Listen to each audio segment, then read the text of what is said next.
جھوٹ، کذب، لائی، دروغ ہم روز نہیں بولتے کیا؟ صرف ہم نہیں، جانور اور پودے بھی جھوٹ بولتے ہیں۔ یہ جو پلانٹ ڈسیپشن ہے، جانور زندگی بچانے کے لیے میمیکری، کیمو پلیگ، فالس سگنلنگ کی صورت میں جھوٹ نہیں بولتے۔ ایک خوبصورت گاؤں میں دو گھر ہیں۔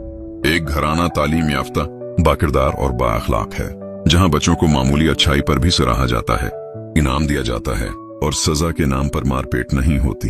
وہاں مثبت ماحول ہے۔ ایسے گھر کا بچہ بڑا ہو کر MP، افسر، ڈاکٹر، وزیر اعظم یا ایک عام انسان بنتا ہے، لیکن جہاں بھی ہوتا ہے دنیا کو بہتر بنانے کی کوشش کرتا ہے، اسے جنت بناتا ہے۔ دوسری طرف ایک ایسا گھر ہے جہاں غصہ، جھگڑے، نفرت اور تشدد کا راج ہے۔ بچوں کو چھوٹی غلطیوں پر مارا جاتا ہے۔ گھر میں گلدستہ ٹوٹ جائے تو مار، اسکول میں سبق یاد نہ ہو تو مار، ذرا سی شرارت ہو تو سزا، ہر طرف منفی ماحول۔ اب ذرا سوچیں، یہ بچہ اگر جھوٹ نہ بولے تو کیا کرے؟ وہ سچ بول کر سزا کیوں لے؟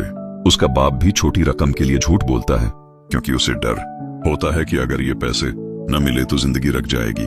اب یہی بچہ جب بڑا ہو کر ناظم، وزیر، افسر یا ڈاکٹر بنتا ہے تو کیا وہ جھوٹ چھوڑ دے گا؟ آپ کیسے امید رکھتے ہیں کہ وہ مسیحا بنے گا؟ سچ یہ ہے، ہم جیسا ماحول دیں گے ویسی ہی نسل پائیں گے۔ یا تو ہم دنیا کو جنت بنائیں گے یا اپنے ہاتھوں سے اسے جھوٹ، بدامنی اور ظلم کا گڑھ بنا دیں گے۔ جھوٹ سے وقتی فائدہ تو ملتا ہے، لیکن جب پکڑا جاتا ہے نا تو سٹریس، شرمندگی اور بے چینی پیدا کرتی ہے۔ اور حقیقت میں دنیا کے بڑے مسائل، غربت، ناانصافی، جنگیں، یہ جو ٹوٹتے رشتے ہیں، سب جھوٹ ہی کی مرہونی منت۔ تو حل کیا ہے؟ چھوٹے سچ سے آغاز کرے، فائدے نہیں اصول چنے۔